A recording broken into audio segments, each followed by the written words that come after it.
opačná ruka, tak som to vlastne preklopil, triafam ho rovno na krk, zablokujem a znova pracujem cez krk.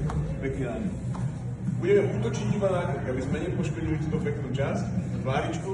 Takže budeme do toho viesť aj bastion a môžem to hneď previesť. Hneď sa schovávam za ňo, aby som potom previezol tú situáciu s ľuďom.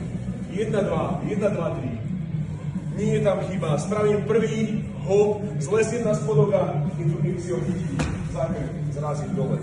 Pracujem. Opačná ruka. Idem hop, možno pracujem na spodku, ale tu si ho trafím proste na nič. Zlesiem s tým dole. Hľadajme tú cestu.